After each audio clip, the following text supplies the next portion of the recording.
girlfriend left me for my rich best friend because I didn't buy her designer bags. She didn't know I'd already bought her a house.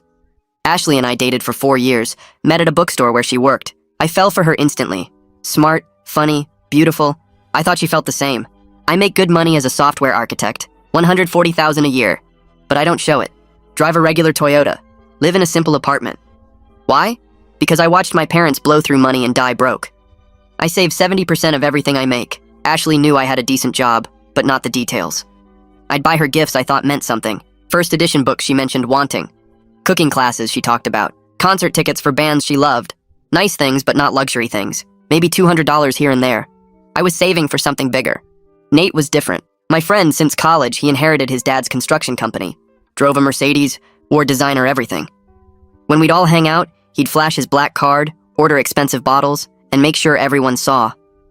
Ashley's eyes always followed that card. 6 months ago, things changed. Ashley started comparing. Nate bought his girlfriend a Louis Vuitton bag for their 6-month anniversary. We've been together 4 years and you've never bought me anything designer. You said you liked meaningful gifts better than expensive ones, I reminded her. That was before I realized I was dating someone who couldn't afford nice things. That stung, but I kept saving. The house was almost paid for. Just 3 more months. Then I started noticing things. Ashley was working late when her bookstore closed at 8. Her phone was face down at dinner, leaving rooms to take calls. New jewelry, she said, was costume. A Cartier bracelet isn't costume. I knew that bracelet. Nate had shown it to me a month earlier. Thinking of getting this for someone special, he'd said. I confronted Ashley directly. Are you seeing Nate? She laughed in my face. You're paranoid. Just because he's successful doesn't mean I want him. That's not an answer. God, you're pathetic. This jealousy is exactly why I need space. You're threatened by anyone who has more than you. She gaslit me for weeks. I was crazy. I was insecure. I was projecting my financial inadequacy. Maybe if I weren't so cheap, I wouldn't be so suspicious. Maybe if I could give her what she deserved, I'd trust her more. Then Jake, our mutual friend, sent me a photo from Nate's Instagram story. Ashley in Nate's bed wearing his shirt captioned, Sunday mornings hit different. They didn't even hide it. I drove to Nate's house. They were on his couch, her legs across his lap, both laughing at something on his phone, probably laughing at me. I knocked. Ashley answered in Nate's robe. Her face went from surprise to annoyed. What are you doing here? Getting my answer. Nate appeared behind her. No shame.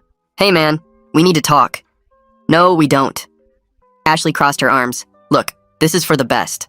You're a nice guy, but nice doesn't buy houses or trips to Greece or anything that matters. Nate can give me the life I deserve. And you? I looked at Nate. 4 years of friendship? He shrugged. You can't give her what she needs, bro. I can. Simple math, no hard feelings. When did it start? Ashley rolled her eyes. Does it matter? 2 months? 3? Who cares? I'm 28. I need someone established, not someone who thinks a bookstore gift card is romantic. I was saving... for what? Your retirement? While I'm supposed to wait wearing Target dresses and department store makeup, I want Louis Vuitton now, not some fantasy future. Nate put his arm around her.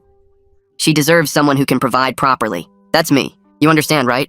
Still friends? I left without answering, but I wasn't done. The house closing was in 2 weeks. I'd put Ashley's name on the deed as a surprise, planning to propose on the porch of the home we'd owned together, free and clear, no mortgage, 3 bedrooms in the hills overlooking the city, $800,000 value. I called my lawyer. Removing her name was easy since we weren't married yet. Then I called Mia, my realtor. Change of plans. I'm not moving in. Want to list it as a luxury rental instead. 3 days before the closing, I texted Ashley. You were right. I couldn't give you what you deserved. Can we meet one last time? For closure? She agreed, probably expecting me to beg. We met at the coffee shop near the bookstore. She showed up wearing designer everything. Gucci bag, Prada shoes, Cartier bracelet catching the light. You look good, I said. She preened. Nate treats me like a queen. I'm finally living the life I should have been living all along. I'm happy for you. Really, you helped me realize something important. That you should have tried harder? She smirked. That I was saving for the wrong person. I pulled out my phone, showed her the listing Mia had just posted. Beautiful house, right? 3 bedrooms, mountain views, chef's kitchen, everything you said you wanted when we talked about our future. She looked confused. Why are you showing me this? Because I bought it.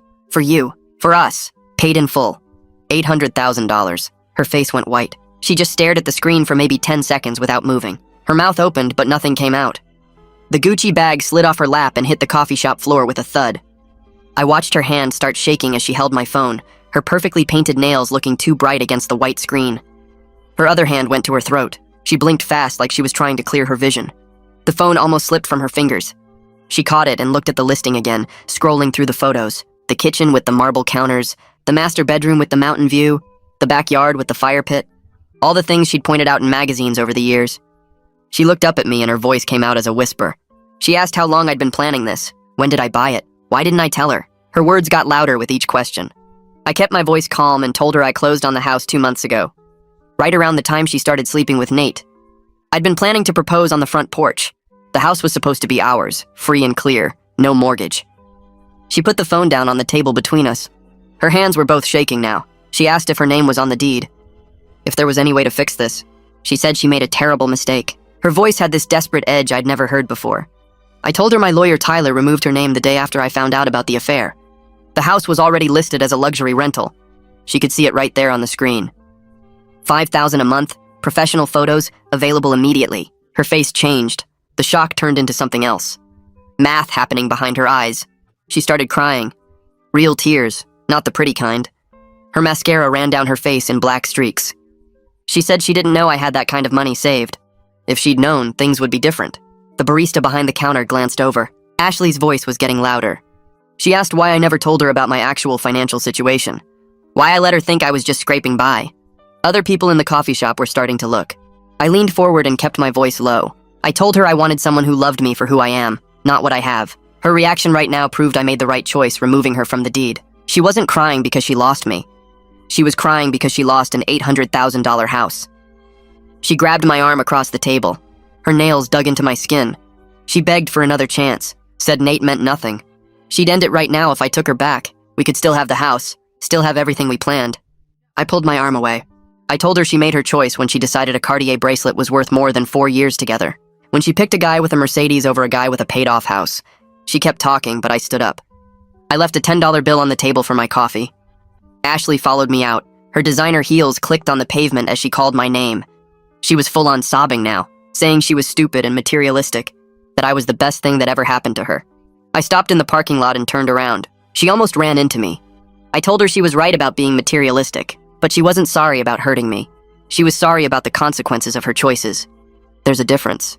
She reached for me again, but I stepped back. I got in my Toyota and started the engine. She stood there in the parking lot crying. I watched her in my rearview mirror as I drove away. She got smaller and smaller until I turned the corner. I drove straight to my sister Natasha's house. I needed to talk to someone who knew me well enough to tell me if I was being cruel or justified. I pulled into her driveway 20 minutes later. She opened the door before I could knock. She took one look at my face and pulled me inside without asking questions. We sat in her living room. I told her everything. The coffee shop meeting, showing Ashley the house listing, her reaction, the parking lot scene, all of it. Natasha listened without interrupting. When I finished, she was quiet for a minute. Then she told me Ashley's reaction proved everything I needed to know. Ashley never loved me for the right reasons. The house revelation was perfectly timed to show her true character. Natasha said I dodged a bullet. If Ashley had found out about the house before the affair, she might have stayed. But only because of the money. I would have married someone who valued my bank account more than my heart. That would have been worse than what happened now. My phone started buzzing in my pocket before I even left Natasha's house. I pulled it out and saw 3 texts from Ashley already. Then another one came through, and another. I opened the messages. Long paragraphs filled my screen. She was sorry. She realized what really mattered now. Material things meant nothing compared to what we had. Could we please talk one more time, just to discuss this properly? She made a huge mistake. Nate wasn't the person she thought he was. I was the one who truly cared about her future.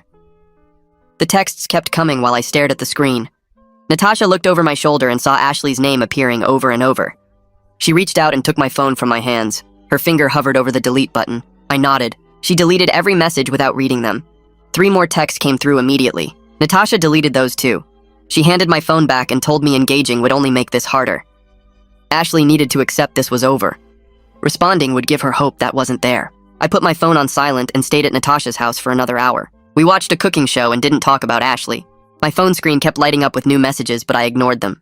When I finally drove home around 9 that night, I had 23 unread texts from Ashley. I deleted them all without opening a single one. Around 11, my phone rang. Nate's name appeared on the screen. I almost didn't answer, but curiosity got the better of me. I picked up. Nate's voice came through angry and confused, asking what the hell I did to Ashley. She showed up at his place 2 hours ago, completely hysterical about some house. She was crying so hard she could barely talk. Something about me buying a house and hiding money from her. His tone had an edge like I'd done something wrong, like I was the bad guy in this situation. He wanted to know why I never told anyone I had that kind of money saved up. Ashley felt humiliated and deceived. I let him finish his accusation. Then I spoke calmly. I told him Ashley was upset because she chose a guy with a Mercedes over a guy with a paid-off house. That wasn't my problem anymore. She made her choice based on what she could see. Now she knew what she couldn't see and regretted it. But that didn't change anything. Nate started to argue. He said I should have been honest about my finances. Ashley deserved to know what kind of future I could provide. I interrupted him. I asked if he thought honesty mattered coming from the guy who slept with his best friend's girlfriend. He went quiet for a second, then started talking again about how Ashley needed someone who could give her the life she deserved. I hung up while he was mid-sentence. My hand was shaking, but I felt good, like I was finally taking control instead of being a victim. I blocked Nate's number, then I blocked Ashley's number too. I should have done that hours ago. The next morning, Tyler called while I was making coffee. The house was officially listed as of yesterday afternoon. He had good news. 3 potential renters already reached out asking for viewings. The property was in a great area and priced competitively at $5,000 a month, maybe even $5,500 if we found the right tenants. Tyler said that kind of rental income would build my savings even faster than before. I could invest the monthly payments and watch my money grow. The house I bought for the wrong person was going to secure my financial future instead. I thanked Tyler and told him to move forward with the most qualified renters. He said he'd keep me updated on the viewings. I got to work an hour later feeling lighter than I had in months. My coworker Hunter stopped by my desk mid-morning. He looked at me for a second, then asked if something changed. I seemed different, less weighed down. I gave him the basic story. My girlfriend cheated with my best friend. I was secretly saving for a house. She found out after leaving me. Now the house was a rental property. Hunter listened and then said something that stuck with me. Ashley revealing her true priorities now saved me from an expensive divorce later. If she'd found out about the money before the affair, she might have stayed. Then I would have married someone who valued my bank account more than my heart. I'd be stuck in a marriage with someone materialistic and unfaithful. Hunter was right. This was better. Painful, but better. Around lunch, my phone buzzed with a text from Jake. He asked if I was okay.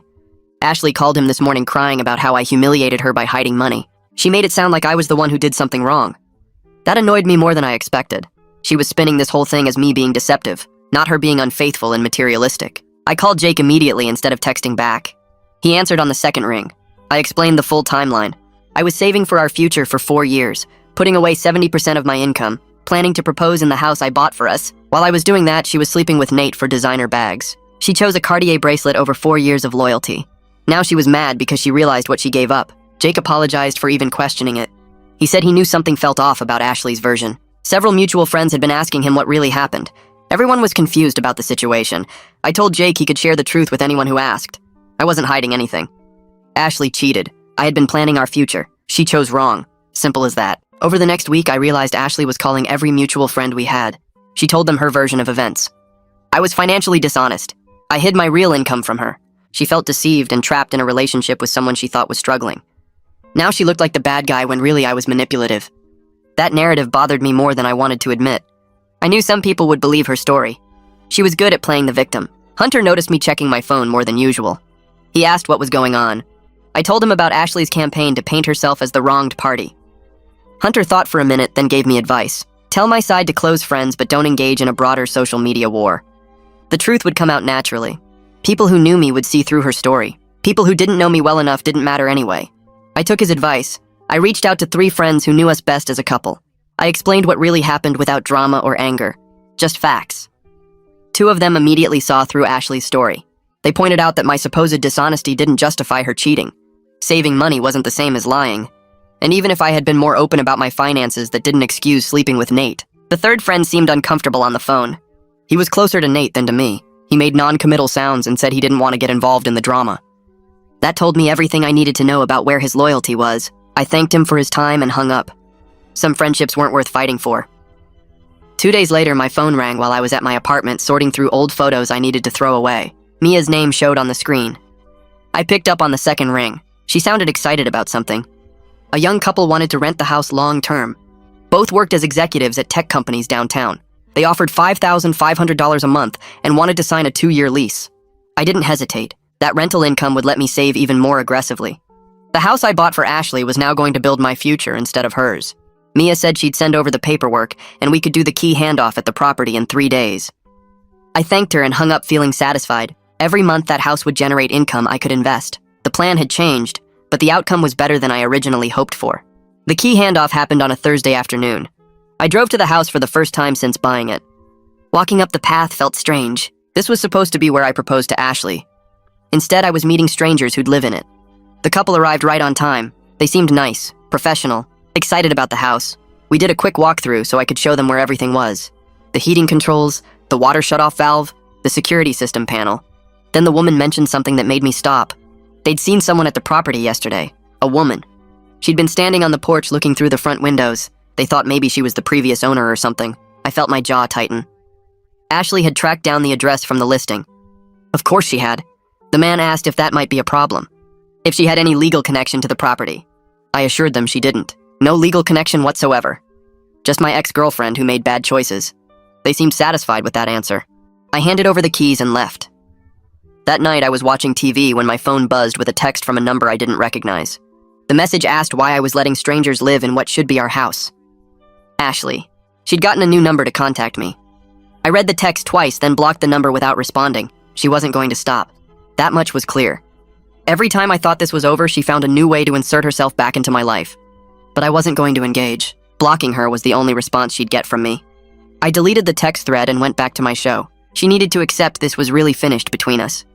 A few days later, Natasha invited me over for dinner with her husband. I showed up with a bottle of wine and she hugged me at the door. Her husband was grilling chicken in the backyard. We sat on their patio while the sun went down. Natasha kept looking at me with this expression I couldn't quite read. Finally, she said I seemed lighter, more like myself than I'd been in months. I thought about that. She was right. The relationship with Ashley had been weighing on me even before I discovered the affair. All those comparisons to Nate, the constant hints that I wasn't good enough. The feeling that I had to prove something. It had been exhausting. I told Natasha she was right. I felt better than I had in a long time. During dinner, her husband mentioned his friend was recently single. He asked if I was ready to meet new people yet. The question caught me off guard. I appreciated them thinking of me, wanting me to be happy. But I wasn't ready for dating.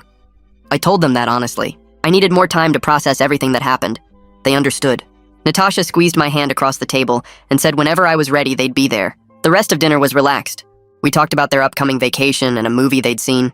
Normal conversation that had nothing to do with Ashley or Nate or betrayal. It felt good. Work became my focus after that. I threw myself into a major project my team had been assigned. New architecture for a client's entire system.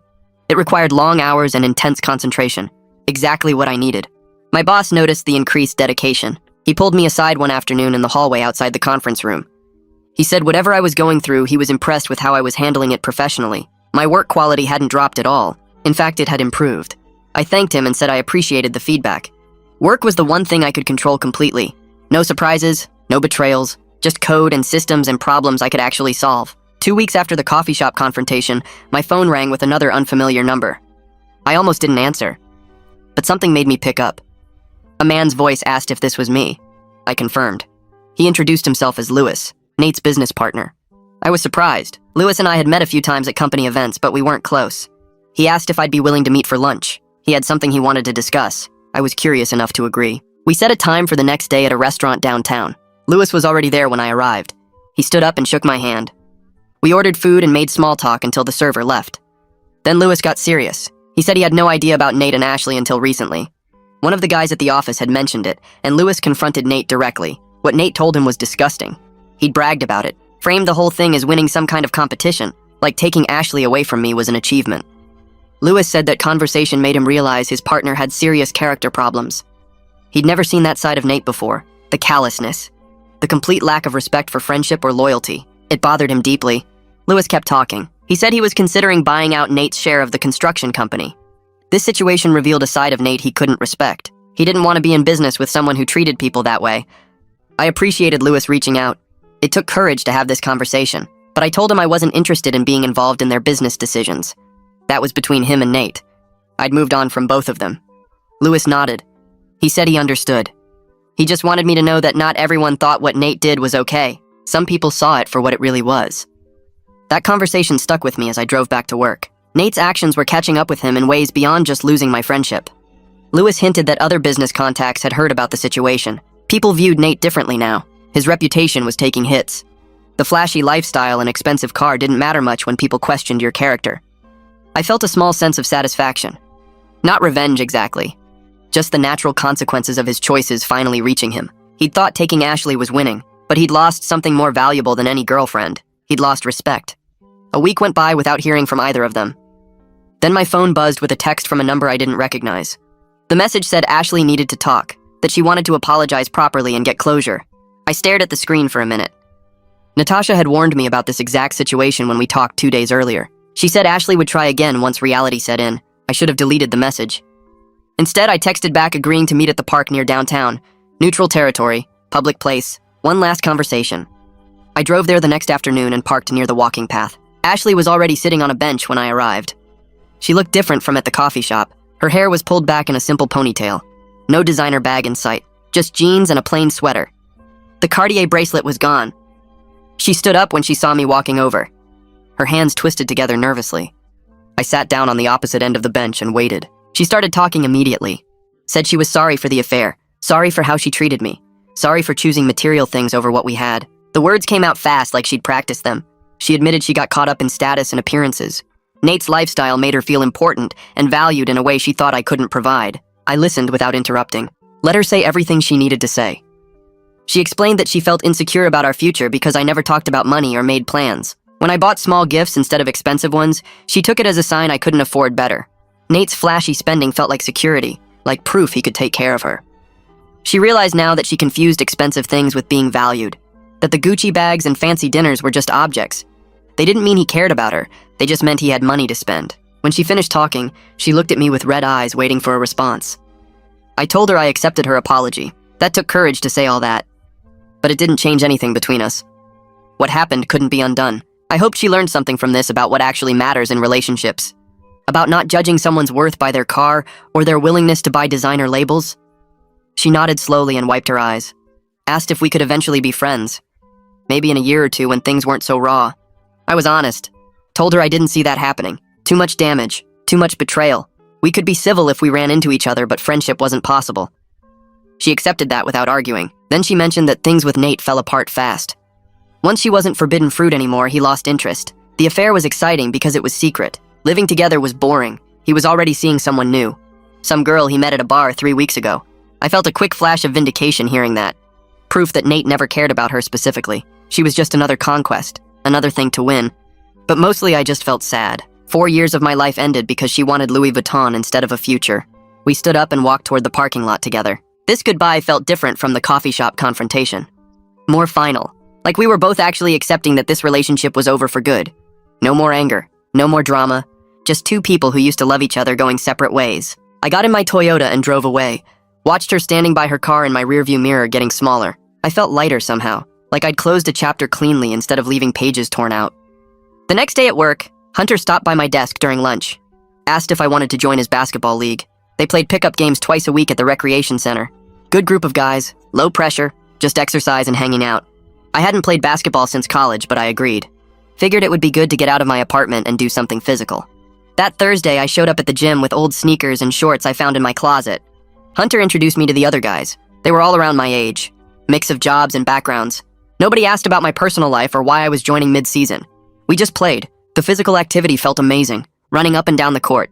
Focusing on the game instead of replaying conversations in my head. My body was sore the next day in a good way.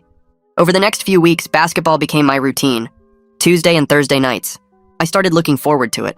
The guys knew nothing about my history with Ashley. To them, I was just a regular person who played decent defense and could hit free throws. The anonymity felt refreshing. Nobody looked at me with pity or asked how I was holding up. I was just part of the team. One of the guys invited me to grab beers after a game, and I went. We talked about sports and work and normal things. No drama, no betrayal stories, just casual friendship with people who had no connection to my past. Around the same time, my rental income started coming in. The executive couple paid their first month's rent. $5,500 deposited directly into my account. I logged into my investment account and set up automatic transfers. Every month, the rental income would go straight into index funds. The house that was supposed to be a symbol of love was now a symbol of smart planning and self-respect. My financial philosophy that Ashley mocked was actually working perfectly. I was building wealth steadily while she was probably maxing out credit cards on designer bags. The irony wasn't lost on me. My phone rang one afternoon while I was reviewing code at work. Tyler's name showed on the screen. I stepped into an empty conference room to take the call. He said Ashley had contacted him asking about the possibility of me selling her the house at a discount. She claimed it was originally meant for her, so she should have some right to purchase it. Tyler already told her no on my behalf. The house wasn't for sale at any price and she had no legal claim to it. But he wanted me to know she was still fixating on the property, still trying to find a way to get what she thought she deserved. I thanked Tyler for handling it and told him to block any further contact from Ashley about the house or anything else. He agreed that clean boundaries were important. Then he mentioned something his wife Suzanne said. She's a therapist and Tyler had told her the basic story. Suzanne thought my handling of this situation had been remarkably healthy. Not getting sucked into drama, not seeking revenge, just removing myself and moving forward. That comment stuck with me the rest of the day. I told Tyler to block any further contact from Ashley about the house or anything else. He agreed immediately and said clean boundaries were important after this kind of situation. Then he mentioned something his wife Suzanne said. She's a family therapist and Tyler had told her the basic outline of what happened. Suzanne thought my handling of everything had been remarkably healthy. Not getting pulled into drama, not seeking revenge, just removing myself and moving forward with my life. Tyler said most people in my position would have done something they'd regret later. I appreciated hearing that perspective from someone who dealt with messy situations professionally. The validation helped more than I expected. 3 months passed. The house rental kept generating income. Basketball became a regular part of my routine. Work kept me busy. Life felt different, but not bad. I was grabbing coffee one Saturday morning when I ran into the bookstore manager where Ashley used to work. She recognized me instantly, and her face showed surprise mixed with something like concern. She asked how I was doing, and I told her honestly that I was doing okay. Then she mentioned something I hadn't known. Ashley quit her job right after our breakup. Didn't give notice, just called one morning and said she wasn't coming back. The manager had to scramble to cover shifts.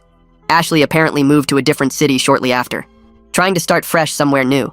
The manager seemed uncomfortable sharing this information, but said she thought I should know. We talked for a few more minutes outside the coffee shop. She said she always thought Ashley and I were good together when we first started dating, but she admitted something changed over the past year. Ashley became more focused on material things, started comparing herself to customers who came in wearing expensive clothes, made comments about wanting a different lifestyle. The manager noticed the shift but figured it was just Ashley growing restless with retail work. Hearing an outside observer validate what I'd experienced felt important. I wasn't crazy for noticing the changes. Other people saw it too. The manager wished me well and went inside. I sat in my car for a while thinking about that conversation. That night I opened my laptop and started making a list. What did I actually want in a future relationship? Not just attraction and chemistry. Those mattered, but they weren't enough. I wrote down financial compatibility at the top. Someone who understood the value of saving, who didn't measure worth by possessions. Shared life philosophy came next. Similar views on what mattered in the long term. Communication about money and goals. Honesty about expectations.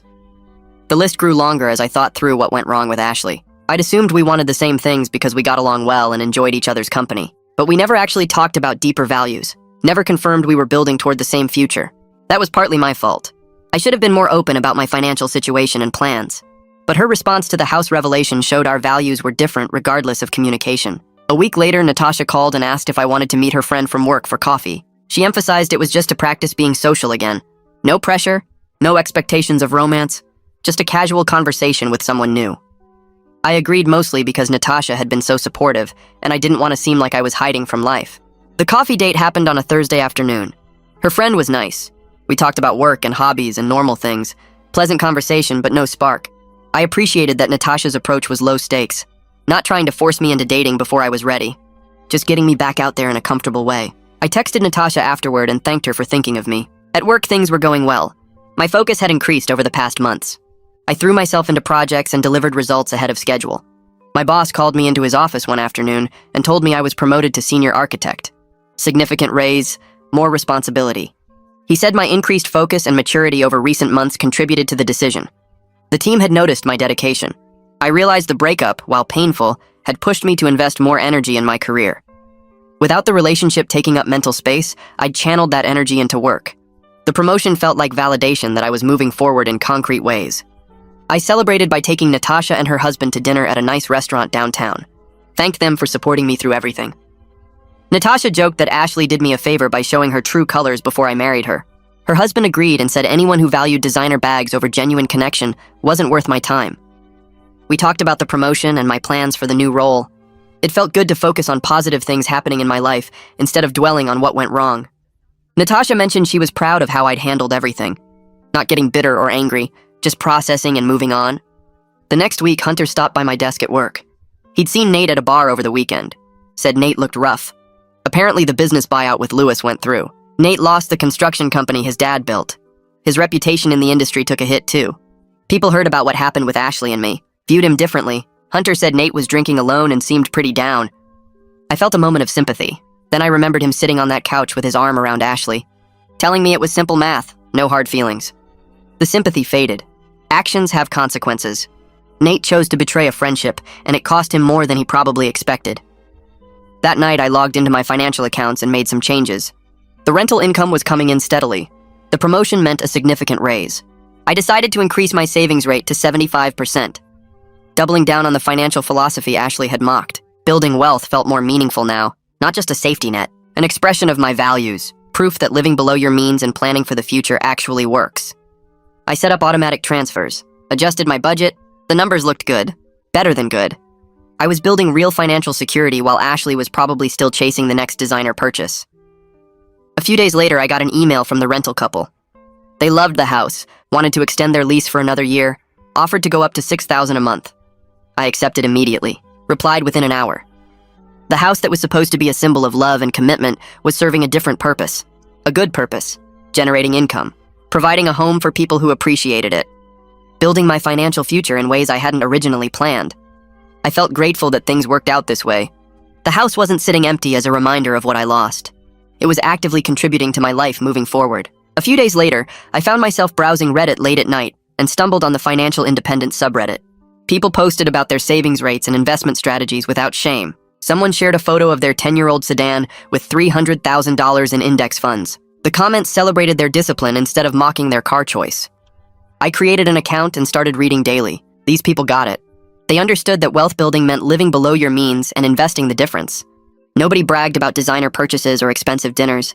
Instead, they shared spreadsheets tracking their path to early retirement. One guy drove a 15-year-old Honda and retired at 40 with $2 million saved. Another woman lived in a small apartment while maxing out retirement accounts and building rental property income. Their priorities matched mine perfectly. I posted my own story without names or details. Just the basics about saving 70% of my income and buying a rental property young. The response was overwhelming.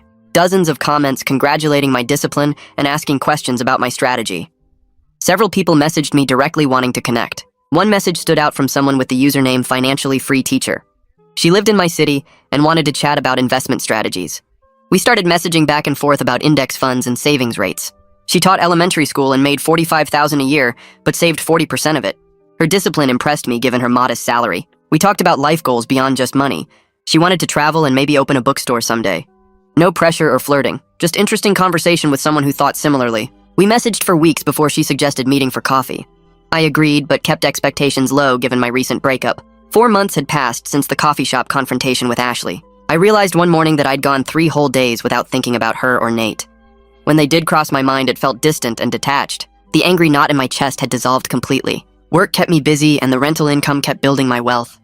My social life expanded through the basketball league and online community. The breakup that felt devastating in the moment had created space for better things. My phone buzzed with a text from Jake saying he'd run into Ashley at a restaurant downtown. She'd asked about me, apparently, dating someone new, but Jake said it seemed shallow and performative. Lots of Instagram photos and expensive dates, but no real connection. He wanted to know if I cared about updates. I texted back that I genuinely didn't need to hear about Ashley's life anymore. Appreciated him checking, but I'd moved on completely. Jake responded with a thumbs up and said he was glad I was doing well. That exchange confirmed what I already knew. Ashley belonged to my past now. I booked a solo trip to the mountains the next day. Something I'd always wanted to do, but Ashley hated camping and outdoor activities. A week alone, hiking and reading sounded perfect. I packed my tent and sleeping bag and drove 3 hours to a remote campground. The first night under the stars felt like breathing fully for the first time in months. No phone service meant no distractions, just me and the wilderness and my thoughts.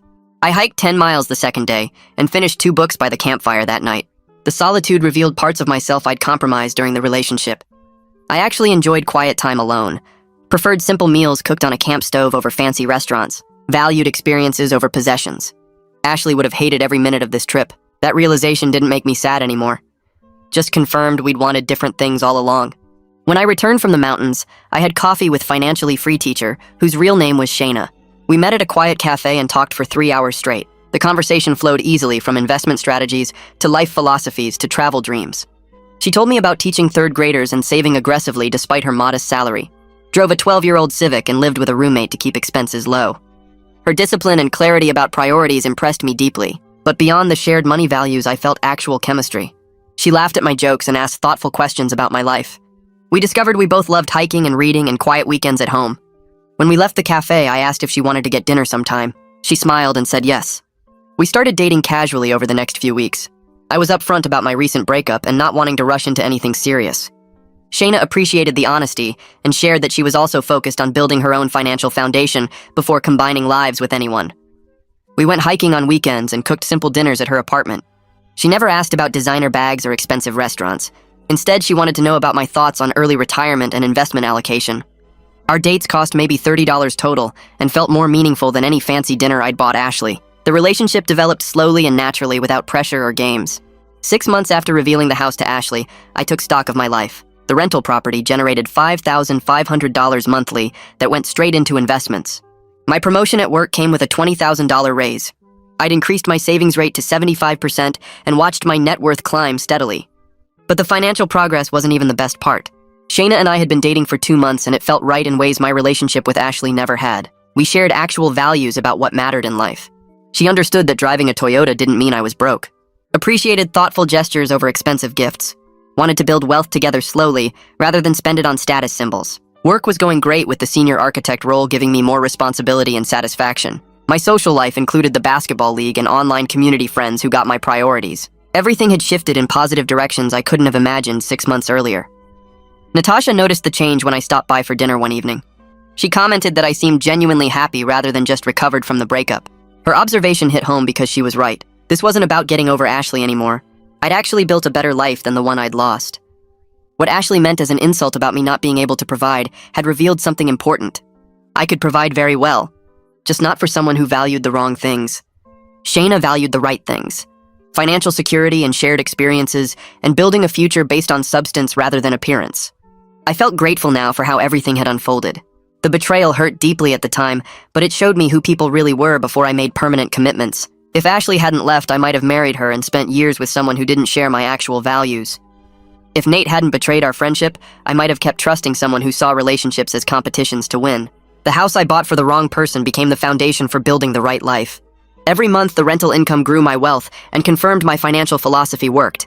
Every date with Shayna reinforced that finding someone with shared values mattered more than surface compatibility. Every conversation in my online community reminded me that plenty of people understood the difference between looking rich and being rich. I was excited about where this path led next, not in a rushed or desperate way, just genuinely curious about the future I was building with intention and discipline. The life Ashley rejected was exactly the life I wanted, and now I was living it with someone who wanted it too.